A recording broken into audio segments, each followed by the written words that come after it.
mulai berubah pikiran, ya. Baik. Kalau ada yang ingin mau dibadalkan, sekiranya ada banyak mau dihadiahkan untuk orang tua, ya, infokan aja ke Ana, insyaallah nanti kita akan carikan petugasnya. Ya, kalau banyak mungkin pelaksananya tidak bisa di waktu yang bersamaan, ya. Tidak bisa di waktu yang bersamaan. Kita harus cari petugas-petugas yang lain, yang dari mahasiswa harusnya, ya. Mahasiswa yang karena ada ilmu dan berkompeten di bidang tersebut. Baik. Sekarang kita lanjutkan, ya. Setelah kita pasang niat ihram, labbaik Allahumma umratan, kita meninggalkan tempat miqat, maka kita sudah dalam kondisi ihram, ya. Kita sudah dalam kondisi ihram. Nah, dalam kondisi ini kita disunnahkan memperbanyak talbiyah. Apa talbiyah? Labbaik Allahumma labbaik, labbaik la syarika laka labbaik, innal hamda wan ni'mata laka wal mulk la syarika lak. Nah, ini mesti diperbanyak, ya. Pak, kalau nampak nampak askar langsung sembunyi kan, Pak, ya? Ya. Nanti kena angkut nanti. Insyaallah. Tak ada yang pakai tripod lagi kan? Okey. Setelah Tanya Pak Ustaz, ya, seandainya kita sampai di lepas untuk kita apanya itu? nah, ini pertanyaan sering nih. Apakah wajib dalam kondisi berwudu ketika berniat ihram? Jawabannya tidak, ya. Jawabannya tidak, ya. Jadi ketika berniat ihram itu tidak ada kewajiban berwudu. Berwudu itu kewajibannya hanya ketika tawaf saja. Nah, kalau nggak boleh lepas wudu, Bu. Nabi berhari-hari ke Mekah, Bu, dari Madinah, Bu. Ya. Ya, memang kadang ada di antara jamaah, ya, ditakut-takutkan seperti hal seperti ini, ya, sehingga melihat umrah ini sesuatu yang berat, ya. Umrah ini adalah ibadah yang mudah insyaallah, karena dia adalah ibadah fisik, fisik. Jadi tidak perlu khawatir. Jadi yang mesti kita jaga wudu itu adalah ketika tawaf. Tawaf. Nah, sa'i tidak apa-apa untuk batal wudu. Adapun tawaf wajib dalam kondisi berwudu. Karena Nabi mengatakan at-tawafu mithlas shalah. Tawaf itu seperti salat, ya. Nah, jadi ketika tawaf itu harus memperbanyak ibadahnya, dan tidak mensia-siakan waktu dengan pembicaraan yang tidak bermanfaat. Baik. Ustaz, izin Ustaz. Ustaz, setelah niat umroh, Ya. selain wangi-wangian, kita dilarang juga pakai sabun. Pernah saya dengar Pak Ustaz. Ya. Mandi pakai sabun, cuci tangan pakai sabun, apakah juga dilarang Pak Ustaz? Ya, termasuk itu kan wangi-wangian. Jadi kecuali Bapak Ibu ada sabun yang memang disiapkan dari Indonesia, nggak ada wangi-wangiannya. Nah, ada yang punya itu? Nah, karena rata-rata sabun dan sampo zaman sekarang ini pasti ada wangi-wangiannya, ya. Nah, jadi kalau misalnya ada sabun dan sampo yang tidak ada wangi-wangiannya, nggak apa-apa dipakai. Tapi kalau dia ada wangi-wangian, ya nggak boleh, ya, tidak diperbolehkan. Oke, kita lanjutkan Bapak Ibu. Oke. Setelah kita memperbanyak talbiyah, sampai kapan kita bertalbiyah ini? Sampai kita melihat Ka'bah. Kalau kita capek bertalbiyah, kita boleh berdoa, kita boleh berzikir, dan pertama sekali anak anjurkan untuk berdoa, ya. Minta kepada Allah agar Allah mudahkan pelaksanaan ibadah kita, Allah terima ibadah kita, dan doakan saudara-saudara kita yang lainnya. Karena kondisi Bapak Ibu waktu itu adalah kondisi terbaik. Kondisi safar mustajab, kondisi ihram juga kondisi yang baik, ya. Jadi kondisinya memang kondisi yang baik, maka perbanyak doa, minta kemudahan dari Allah Subhanahu wa taala, ya. Minta kemudahan dari Allah Subhanahu wa taala, dan perbanyak doa agar Allah undang kita kembali untuk melaksanakan ibadah yang mulia ini. Kemudian setelah itu, ya, kita akan langsung menuju ke kota Mekah. Kita ke stasiun dulu, kemudian dari stasiun nanti yang Bapak Ibu yang menggunakan bis langsung menuju ke Mekah dengan barang-barang, ya. Adapun nanti yang pakai kereta, insyaallah menunggu waktunya, ya. Jadwal kita di kereta jam 6, ya, jam 6. Jadi insyaallah kita sampai di Mekah itu kemungkinan bersamaan, ya. Hanya membedakan durasinya. Kalau pakai kereta itu 2,5 jam, ya. Kalau pakai bis itu 5 sampai 6 jam. Ya tergantung sopir. Kadang sopir capek berhenti ya. Nah, jadi 5 sampai 6 jam. Baik. Setelah itu ya, setelah sampai di hotel, kita akan bagikan kunci hotel. Ya, Bapak Ibu nanti sebelum ke kamar makan dahulu. Karena kita sampainya sudah terlalu larut malam. Terkadang restoran itu buka kayak restoran kita sampai jam 9 cuman. Ya. Di Mekah kita belum tahu jadwalnya nih. Karena setiap restoran itu beda-beda. Gak sama semua. Nah, makan dahulu. Setelah itu baru sholat maghrib dan isya dilaksanakan di kamar masing-masing. Ya. Ustadz, kenapa tidak di masjid saja? Takutnya nanti karena kita sampainya berbeda.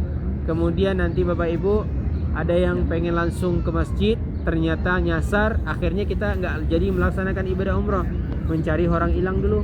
Nah, jadi untuk ini ditahan dulu, ya, ditahan dahulu supaya tidak ada nanti yang nyasar. Karena Mekah itu nggak sama kayak Madinah, Bapak Ibu. Madinah ini gampang kita kalau nyasar. Oh, ini areanya cuman persegi 4, ya, kita gampang nyarinya. Oh, ini belakang kiblat. Kalau di Mekah semua kiblat, ya. Nah, mengelilingi Ka'bah itu adalah kiblat. Jadi ini mohon diperhatikan dahulu, ya. Tata letak bangunannya pun berantakan kalau di Mekah itu, nggak sama di Madinah. Jadi ini kita wanti-wanti, ya. Kemudian setelah kita sampai di hotel, kita bagikan kunci, jamaah sudah makan, sudah sholat, kita akan tentukan waktu untuk pelaksanaan ibadah umrohnya, ya. Misal jam berapa, jam 10 atau jam 11, tergantung kita sampainya nih. Karena besok itu adalah hari Jumat, ya, biasanya hari Jumat itu lumayan crowded, ramai. Karena orang Saudi liburnya di hari Jumat dan di hari Sabtu. Hari Senin mereka kerja, hari Minggu mereka kerja, ya. Jadi Jumat dan Sabtu adalah hari weekendnya mereka, hari liburnya mereka, ya. Kemudian setelah kita tentukan waktu jam berapa kita kumpul di lobi, jam berapa kita akan tawaf dan sa'i, ya, kita akan berkumpul dan melanjutkan pelaksanaan ibadah kita. Kita akan bersama-sama menuju ke masjid. Dan ketika sampai di masjid, kita nggak langsung masuk masjid, kita edukasi dahulu. Edukasi akses dari hotel ke masjid lewat mana, dari masjid ke hotel lewat mana, kalau hilang tunggunya di mana. Kita akan edukasi hal seperti ini dahulu. Baru setelah itu kita masuk ke dalam masjid. Ketika masuk dalam masjid, disunnahkan mendahului kaki mana, Bapak Ibu? Kanan, ya. Apa doanya? Allahumma ftahli abwaba rahmatik, ya. Allahumma ftahli abwaba rahmatik. Kemudian setelah masuk ke dalam masjid, kita akan turun menuju ke pelataran Ka'bah. Nah, ini masih tetap dalam kondisi bertalbiyah sampai kita melihat Ka'bahnya, ya. Kemudian sampai dalam masjid, kita akan aturkan formasi ketika tawaf, supaya ketika tawaf itu tidak berpencar-pencar. Nanti insya Allah kita akan aturkan formasinya. Dan formasi ini dijaga, ya, sampai kita selesai tawaf, ya. Jadi ketika tawaf itu nggak ada yang sendiri-sendiri, nggak ada yang saya pengen cium Hajar Aswad lah, saya misah aja. Nah, akhirnya nanti nyasar juga. Jadi tahan dahulu keinginan hal-hal yang seperti itu. Jadi kalau kita lagi tawaf bersama-sama, kita selesaikan sama-sama. Nanti ketika masing-masing silahkan, ya, Bapak Ibu bisa bebas, ya, bisa bebas. Nah, kemudian setelah kita atur formasi, baru kita memulai tawaf. Dari mana kita memulai tawaf? Dari mana, Bapak Ibu? Hajar Ayo Ibu. Dari mana, Bu? Dari Hajar Aswad, ya. Jadi kita memulai tawaf itu dari Hajar Aswad, dan setiap bilangan berakhir di mana? Di Hajar Aswad lagi, ya. Jadi kalau kita ketika tawaf itu belum sampai Hajar Aswad, belum sempurna dia setiap bilangannya. Nah, ini satu hal yang mesti diingat juga. Misalnya Bapak Ibu nih dalam kondisi tawaf batal wudhunya, ya, batal wudhunya, atau karena pengen ke kamar mandi, Anggaplah kita putaran kedua, masuk putaran kedua. Belum sampai di Hajar Aswad, batal wudunya. Maka apakah sudah terhitung itu putaran kedua? Belum ya. Berarti nanti ketika ngulang, diulang lagi dari putaran kedua, bukan dari putaran pertama. Nah, nanti kalau yang sakit perut terus, ulang-ulang terus nanti buka kakinya nanti. Oke. Jadi kita memulai dari Hajar Aswad dan berakhir di Hajar Aswad setiap bilangannya. Dari putaran pertama, kedua, ketiga sampai ketujuh harus bertemu kembali ke Hajar Aswad. Dan setiap putaran ya, kita memulai putaran pertama, kedua, ketiga, keempat dengan cara melambai ke Hajar Aswad. Ada 3 sunnah yang diajarkan Nabi di sini. Pertama, mengusap Hajar Aswad, ya, mencium Hajar Aswad. Yang pertama mencium Hajar Aswad. Memungkinkan tidak Bapak Ibu? Tidak, karena kita rombongan, ya. Karena kita rombongan. Yang kedua, mengusap Hajar Aswad dan mencium tangan. Mengusap Hajar Aswad dan mencium tangan. Memungkinkan atau tidak? Tidak juga, ya. Yang ketiga, melambai ke Hajar Aswad tanpa mencium tangan. Ya, tanpa mencium tangan. Jadi melambai saja. Kalau mau mencium tangan harus mengusap, ya. Harus mengusap. Jadi nanti ketika pelaksanaan itu Bapak Ibu akan melihat ada orang yang melambai mencium tangan, ada yang melambai 2 tangan mencium tangan. Nah, ada yang melambai taruh ke dada. Nah, ini hal-hal yang tidak dicontohkan oleh Nabi sallallahu alaihi wasallam. Ya. Jadi ada 3 hal yang diajarkan Nabi sallallahu alaihi wasallam. Jadi kita ikuti salah satunya, ya, salah satunya melambai tanpa mencium tangan. Apa yang dibaca? Bismillahi Allahu Akbar, ya. Bismillahi Allahu Akbar. Baik. Untuk doa-doanya kita langkau dulu, ya. Kita ambil pelaksanaan ibadah yang berulang-ulang setiap putaran. Nah, kemudian ketika di putaran pertama kita melambai ke Hajar Aswad, kita akan bertemu dengan rukun Yamani. Ya. Kalau ini Hajar Aswad, maka sudut sebelumnya adalah sudut rukun Yamani. Berarti dia kan Ka'bah itu kan persegi 4, ya, kayak kubus. Oke. Jadi kalau sudut sini Hajar Aswad, sudut sebelumnya adalah rukun Yamani. Setiap kita berjumpa antara rukun Yamani dan Hajar Aswad, ya, baik putaran pertama, putaran kedua, putaran ketiga, putaran keempat sampai putaran ketujuh, kita membaca Rabbana atina fid dunya hasanah wa fil akhirati hasanah wa qina azabannar. Ini selalu diulang sampai kita bertemu dengan Hajar Aswad, ya, sampai kita bertemu dengan Hajar Aswad. Dan ini diulang terus dari putaran pertama sampai putaran ketujuh. Begitu juga melambai ke Hajar Aswad. Setiap kita berjumpa Hajar Aswad, maka kita melambai ke Hajar Aswad mengucapkan Bismillahirrahmanirrahim, baik putaran pertama, putaran kedua, putaran ketiga sampai putaran ke-7. Ya, sampai putaran ke-7 seperti itu. Nah, Ustadz, itu kan setiap bertemu Hajar Aswad dan setiap bertemu rukun Yamani. Bagaimana dengan sisa putaran? Kan masih ada dari Hajar Aswad sampai rukun Yamani. Berarti berapa sudut lagi tuh? 1, 2, 3. 3 sudut lagi. Apa yang kita lakukan? Apa yang kita lakukan Bapak Ibu? Memperbanyak doa, ya. Boleh kita berdoa, boleh kita berzikir, boleh kita beristighfar, ya. Boleh kita baca Al-Qur'an, boleh kita baca Al-Qur'an. Nah, yang terbaik adalah memperbanyak doa. Apa saja doanya? Apakah berpatokan dengan yang di buku? Gimana jawabannya Bapak Ibu? Tidak, ya. Tidak berpatokan dengan yang di buku. Baik. Ustadz, kami ketika berdoa bingung mau baca doa apa. Apa yang mesti kami lakukan? Catat dari sekarang apa yang mau dibaca doanya. Nah, kebanyakan kita itu rugi ketika pelaksanaan ibadah umroh. Kenapa rugi? Kenapa kita katakan rugi Bapak Ibu? Ini kita beban dunia kita nih dah di kepala semuanya. Tidak ada sesak, ya. Sampai di sini nggak ada didoakan, ya. Hanya berpatokan dengan doa buku. Doa buku itu adalah doa yang bersifat umum. Bersifat umum. Hajat kita, keperluan kita, kebutuhan kita itu berbeda-beda. Bahkan antara anak pertama dengan anak kedua pun nggak sama kebutuhannya, ya. Ada yang mungkin butuh keturunan, ada yang mungkin pengen lunas dari hutang, ya. ada yang mungkin pengen sehat dari penyakit yang diderita. Nah, semua ini jangan sampai kita merugi. Baik Ustaz, kami tetap butuh dibimbing. Nah, kita akan bantu dan kita akan arahkan juga Bapak Ibu, tapi tidak setiap putaran. Misalnya nih di putaran pertama, Bapak Ibu silakan yang mau diikuti, yang mau ikuti boleh baca doa subhanallah, baca zikir subhanallah alhamdulillah wala ilaha illallah wallahu akbar. Boleh Bapak Ibu ikuti itu. Tapi yang lebih afdal adalah doa yang dari pribadi masing-masing. Nah, makanya Bapak Ibu ketika berdoa itu khusyuk. Ya, boleh baca catatan, boleh. Sebagaimana Bapak Ibu membaca catatan dari buku yang ada, ya, begitu juga kita boleh baca dengan catatan dari diri kita pribadi masing-masing. Misalnya Bapak Ibu di putaran pertama pengen doa ini, putaran kedua pengen doa ini, putaran ketiga pengen doa ini, silahkan.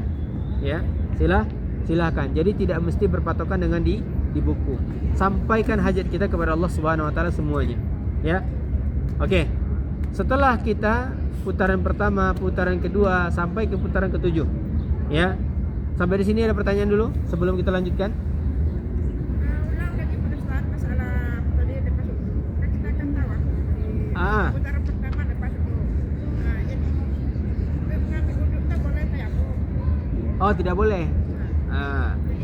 Kalau misalnya batal wudhunya, nah ini satu hal juga yang sering tidak diperhatikan oleh kita, ya, masalah tayamum. Persoalan tayamum, ya, Allah Subhanahu wa taala menjelaskan di dalam Al-Qur'an. Apa kata Allah Subhanahu wa taala? Kalau kalian tidak menjumpai air, ya, maka bertayamumlah. Apa syaratnya tadi? Tidak ada air. Bagaimana dengan air yang melimpah kita abaikan? Ya, maka tidak sah tayamum kita. Kecuali memang tidak ada air atau ada air tapi sedikit. Contoh, ya, di sebagian pesawat itu dilarang untuk berwudu karena memang airnya sedikit. Ya, sebagian pesawat kayak kita kemarin Malaysia Airlines dikasih semprotan, maka berwudu adalah lebih diutamakan karena memang disediakan air tersebut. Jadi kalau tidak ada air baru boleh kita bertayamum. Nah, berarti Ustaz, bagaimana cara kami berwudu? Harus keluar dari rombongan, ya. Makanya sebelum tawaf itu selesaikan hajatnya di kamar masing-masing. Yang nggak mau keluar paksakan keluar, ya. Seperti itu.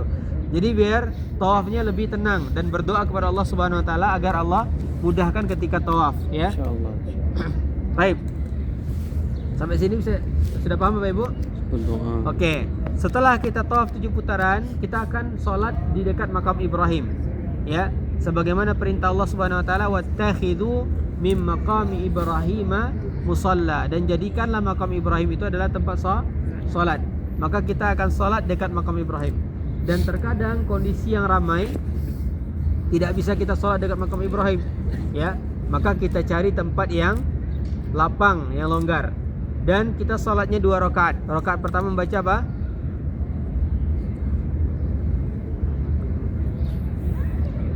Qul ya ayyuhal kafirun. Rakaat kedua, Allah. Qul huwallahu ahad, surat Al-Ikhlas. Hafal semua Bapak Ibu? Insyaallah hafal ya. Nah, kalau nggak hafal kita hafalkan malam ini dulu. Allah. Oke, setelah itu, setelah kita sholat 2 rakaat, ya, kita disunnahkan sebelum menuju ke tempat sa'i minum air zam-zam. Nah, disunnahkan ketika minum air zam-zam itu memperbanyak doa. Bapak Ibu minum air zam-zam, di sini ada doanya? Ada ya? Nah, apakah kita berpatokan dengan satu doa saja?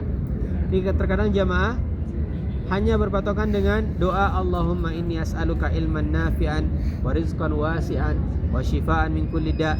Hanya berpatokan dengan doa ini saja. Padahal Nabi mengatakan ma'u zamzam lima syuribalah. Air zam-zam itu tergantung niat daripada doa orang yang meminumnya, ya, orang yang minumnya. Berarti kita boleh doa apa saja, ya. Bahkan doa ini adalah doa sahabat Nabi, bukan doa Nabi SAW. Ya, doa yang kita baca tadi itu adalah doa seorang sahabat Nabi SAW, bukan doa, agak kesebutan Pak. Allah. Ya, doa sahabat Nabi bukan doa Nabi SAW. Ya, jadi kita berdoa apa saja, mau doa rezeki, doa kesehatan, doa yang lain pun boleh. ya. Oke, setelah kita minum air Zam-Zam, kita akan menuju ke tempat sa'i. Kita akan melaksanakan sa'i. Nah, ketika dari tempat tawaf ya menuju ke tempat sa'i, maka kita membaca abda'u bima bada Allah bi. Ini kita akan bimbing Bapak Ibu, jangan khawatir ya. Kita akan bimbing, kita akan baca, Bapak Ibu tinggal ngikuti. Abda'u bima bada Allahu bi. Kemudian membaca innas safa wal marwata min sya'airillah. Innas safa wal marwata min sya'airillah. Dan pembacaan innas safa wal marwata ini hanya ketika pertama sekali kita menuju ke tempat sa'i. Tidak setiap sampai di Marwah kita baca lagi, sampai di Safa kita baca lagi. Ya, hanya ketika menuju ke tempat sa'i. Oke? Ketika dari tempat tawaf menuju ke tempat sa'i, mendekati bukit Safa, kita baca innas safa wal marwata min sya'airillah. Oke. Setelah itu kita akan naik ke bukit Safa. Sampai di bukit Safa, kita berdiri di sana menghadap ke Ka'bah, ya, menghadap ke Ka'bah. Kemudian membaca doa Allahu Akbar, Allahu Akbar, Allahu Akbar, la ilaha illallah wahdahu la syarikalah, lahul mulku wa lahul hamdu, yuhyi wa yumitu wa huwa ala kulli syai'in qadir. La ilaha illallah wahdah, anjaza wa'dah wa nasara 'abdah wa hazamal ahzaba wahda. Ini kita bimbing juga. Bacaan yang sudah ditetapkan kita akan bimbing, ya. Adapun doa masing-masing, ya, silahkan nanti Bapak Ibu baca doa masing-masing. Adapun nanti misalnya ada zikir-zikir ataupun bacaan-bacaan yang mau diikuti, boleh, nanti insyaallah kita akan tunjukkan juga dan anjurkan juga, ya. Oke, setelah kita baca doa tadi, maka disunnahkan baca doa dari diri kita pribadi masing-masing. Setelah kita baca doa dari diri kita pribadi masing-masing, bacaan yang kedua kita baca lagi Allahu Akbar, Allahu Akbar, Allahu Akbar sampai selesai. Setelah itu kita baca doa dari diri kita pribadi masing-masing lagi. Setelah kita baca doa ini lagi dari diri kita pribadi masing-masing, kita baca doa yang ketiga kali lagi. Sunnahnya adalah 3 kali. Ya, sunnahnya 3 kali. Di satu kondisi kadang kita diusir oleh askar, enggak boleh kita berhenti, maka bacanya sambil jalan. Oke Bapak Ibu? Bacanya sambil jalan, ya. Nah, jadi seperti itu. Oke. Setelah kita dari Bukit Safa, kita menuju ke Marwah, ya, turun menuju ke Marwah. Dalam perjalanan dari Safa ke Marwah, kita akan selalu melewati lampu hijau, baik dari Safa ke Marwah ataupun Marwah ke Safa. Melewati lampu hijau. Apa yang dibaca? Rabbighfir warham innaka anta al-a'azzul akram, ya. Kalau di dalam sebagian riwayat ada yang watakarram, ya, watajawaz. Nah, ini silakan diikuti yang mana yang mudah, ya, yang mana yang mudah. Baik. Kemudian yang laki-laki disunnahkan untuk berlari-lari kecil, ya, untuk berlari-lari kecil. Sampailah kita di Bukit Marwah. Sampai di Bukit Marwah kita melakukan hal yang serupa, yaitu hal yang sama di Bukit Safa. Apa tadi? Ibu.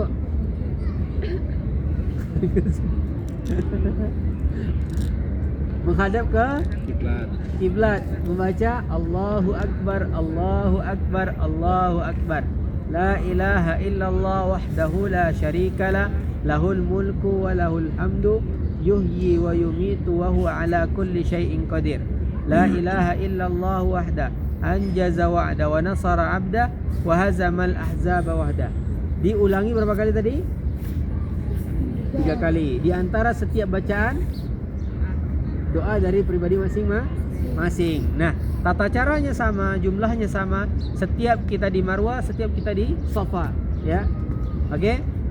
Dan berarti dari Safa ke Marwah itu terhitung 1 putaran. Marwah ke Safa terhitung 2 putaran. Safa ke Marwah lagi terhitung 3 putaran dan seterusnya. Dan akan berakhir di mana? Marwah atau Safa? Marwah.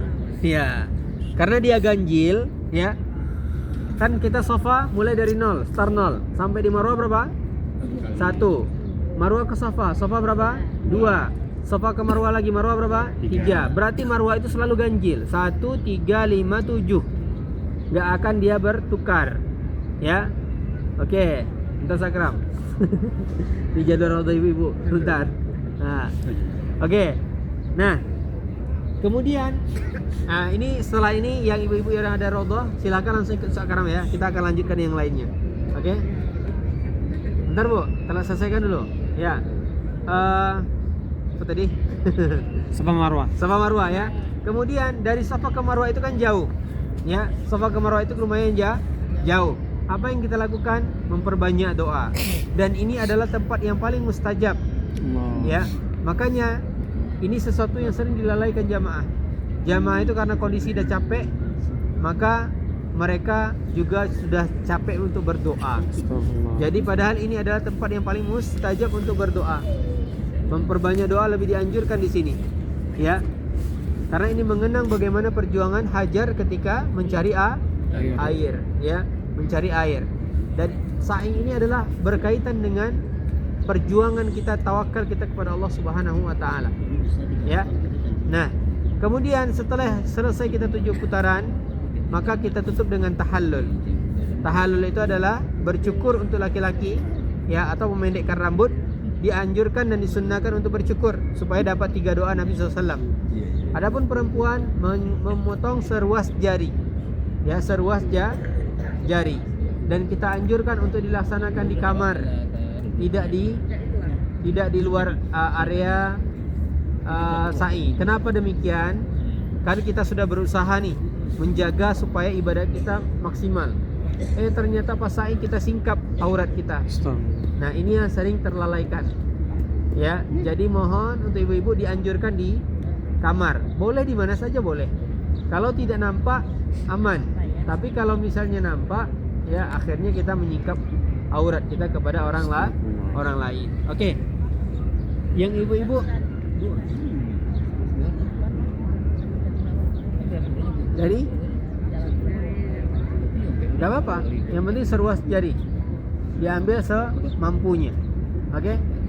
Nah, silakan. Ada yang bertanya, ibu-ibu yang belum ke raudhah ada pertanyaan? Ibu-ibu yang belum ke raudhah ada pertanyaan? Kalau belum, silakan ikut Ustaz Akram. Ayo Bu, yang belum ke raudhah, ibu-ibu yang belum ke raudhah tadi malam. Nah. Yang belum ke raudhah ya ibu-ibu, yang belum ke raudhah.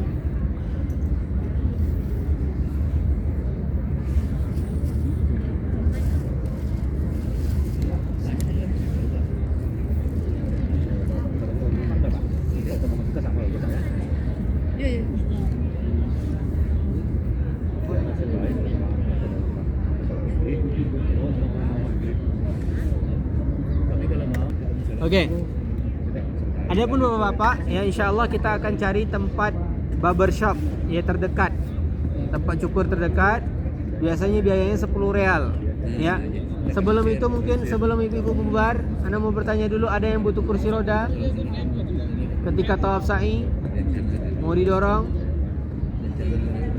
Biar kita carikan petugasnya orang Indonesia, karena kalau orang Arab petugasnya sering ditelantarkan jamaah.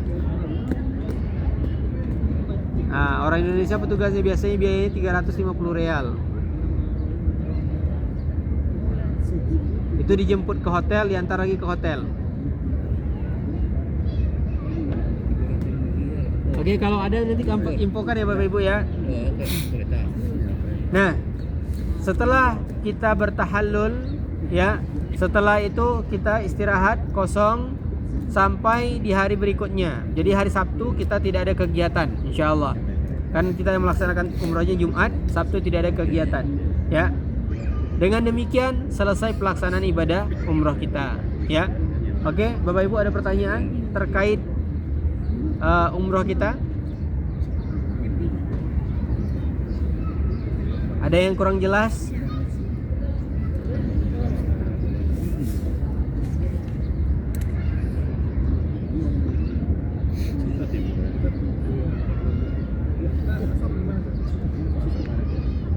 Asar. Kalau yang dia masalah asar ini ya boleh dipilih salah satu. Boleh jamak karena ada riwayat, ada perbedaan pendapat ulama terkait menjamak salat Jumat dengan asar. Ada yang mengatakan boleh, ada yang mengatakan tidak boleh. Ya, yang mengatakan tidak boleh alasannya karena Nabi tidak pernah menjamak salat Jumat dengan asar. Ya, karena kalau Nabi safar itu Nabi salat zuhur, bukan salat Jumat. Nah, ada yang mengatakan boleh karena keumuman hadis. Kalau kita dalam kondisi safar boleh kita menjamak salat Jumat dengan salat asar. Nah, dua-dua pendapat ini sama-sama kuatnya. Yang mana yang lebih tenang Bapak Ibu, silakan diikuti. Ya, mana yang lebih nyaman, silakan diikuti. Kalau sekiranya ragu-ragu, saya ragu-ragu lah nggak usah jamak salat Jumat asar. Berarti asarnya salat nanti ketika di stasiun, atau yang ibu-ibu nanti ketika kita kayaknya berangkat jam berapa tuh ya? Mungkin nanti minta sopir berhenti bisa juga. Nah, seperti itu. Tapi lebih bagus kalau Anda lebih nyarankan untuk jamak. Jamak saja. Nah. Oke, ada lagi pertanyaan Ibu? Bapak-bapak, nanti Raudhah jam di sini jadwalnya jam 3. Jam 3 lewat. Ya. Berarti sebelum jam 3, Bapak-bapak yang belum ya? Ya. Sebelum jam 3 sudah standby di lobi hotel. Oke, Bapak-bapak ya. Jam 3 kurang sudah standby di lobi hotel. Ada lagi, Bang? Kurangnya berapa menit? Jam 3 kurang 15. Jam 3 kurang. Jam berapa sekarang? Raudhah Bapak-bapak. 3 pas. Oh, jam 3 pas sudah berjalan. Oh, udah di antrian. Jam 3 pas sudah di antrian, berarti jam 2.30. Ya, jam 2.30. Nah, di lobi. Oke? Ada pertanyaan lagi Bapak Ibu? Sebelum kita tutup. Takutnya nanti serapannya udah tutup lagi. Oke, tidak ada? Sudah jelas? Alhamdulillah. Oke, ya. Masya Allah. Oke. Oh iya, kita ambil foto, sesi foto dulu sama-sama, ya. Aina. Sini. Oh, belakangi masjid. Ya. Membelakangi masjid. Oke. Insyaallah.